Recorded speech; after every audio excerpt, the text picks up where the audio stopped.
Hello guys! Hello, this is for Leo. Leo, welcome dito sa aking channel, Palaran 888. Welcome. Alamin natin kung anong messages, vibration, gabay energy para sa lahat ng Leo.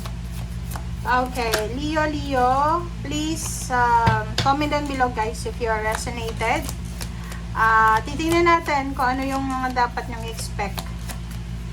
Number 43, number 7. So, keep going lang. Okay, Leo. And guide. Wow.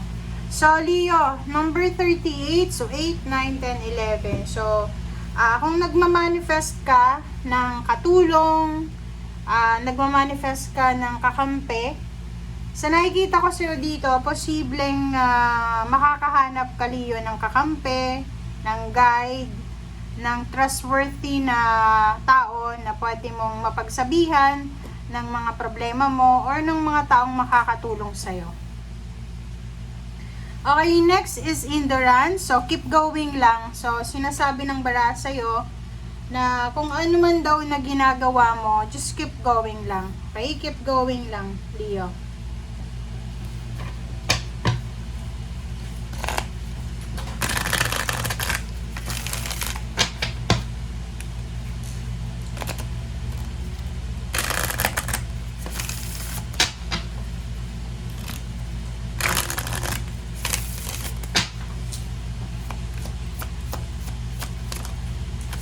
Okay. Archangel Raphael. Wow. So, dito sa barahang ito, Leo, sinasabi sa iyo ni Archangel Raphael na tutulungan ka daw niya para gumaling sa lahat ng mga physical challenges sa buhay mo and sa ibang tao. So, wag kang mag-alala. Kung may mga masasakit ka sa katawan, Leo, maraming mga iniisip-isip sa buhay. So, naandito si Archangel Raphael para matulungan ka daw sa kung ano man na pinagdadaanan mo physically, mentally, and then financially. Okay. What else? Okay, next is mystic. Sinasabi ng bara sa'yo, keep charging ahead and don't take no for an answer. Expect miraculous solution to appear. Wow! So, congratulations, Leo. Huwag kang magsisettle sa mga bagay-bagay na ayaw mo. Just keep moving lang. Keep going. So, pareho lang ito. Sabi ng bara sa'yo, Leo, keep moving, keep going. Don't take no for an answer. And then, expect for a miracle.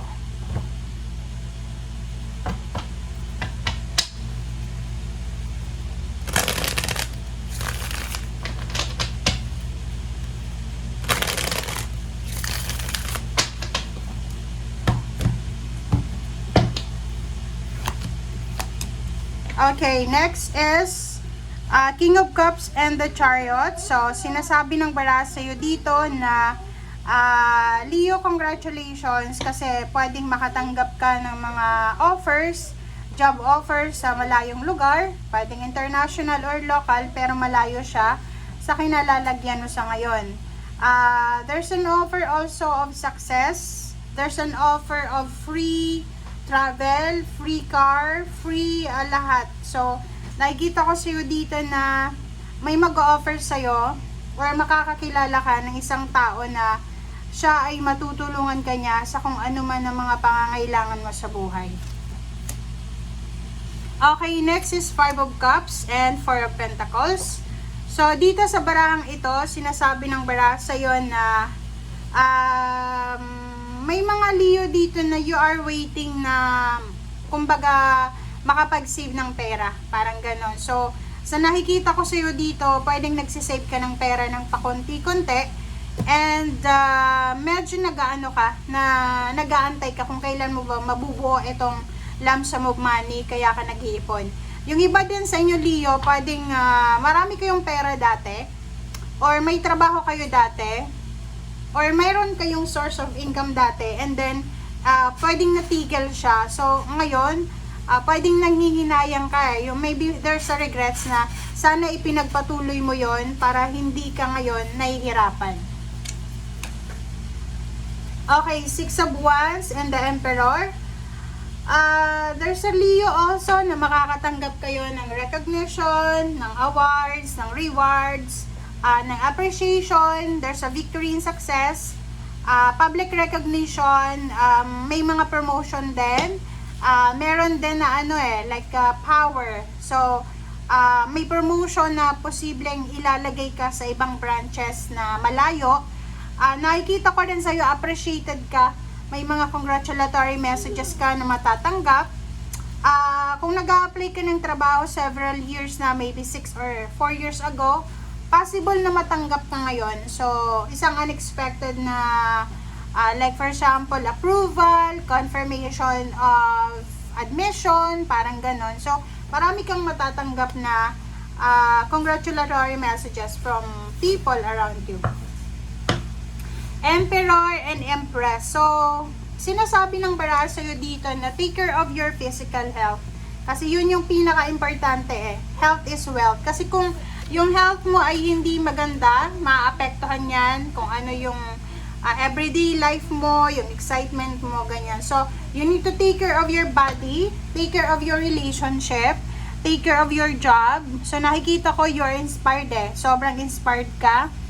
Nakikita ko na there's a good news na matatanggap mo na pwedeng magdala sa iyo ng inspiration, ng motivation, ganyan. Yun. So, nakikita din natin dito isang exciting na travel, relocation. Magra-relocate ka because of love, because of job, or if it's because of, for example, yun nga, career or business. Sinasabi ko lang dito na in terms of balance, financial balance, give and take, energy, sinasabi ng baraha na there's someone na posibleng makakatulong sa'yo, lalo na sa finances, and at the same time, ikaw din, may mga tao na lalapit sa'yo para humingi ng tulong, and matutulungan mo din sila, lalo na sa finances or sa mga connections. Wow! Sa love life naman, kung single ka, huwag kang masyadong magmadali. Kahit na sabihin natin nasa 30 plus na kayo. Sabi ng Four of Swords dito, as much as possible, be quiet, be at peace. And kung wala kang relationship ngayon, tapos pakiramdam mo may edad ka na, isipin mo na lang na maybe this is not the perfect timing. Maybe may parating sa'yo pero hindi pa sa ngayon. Okay?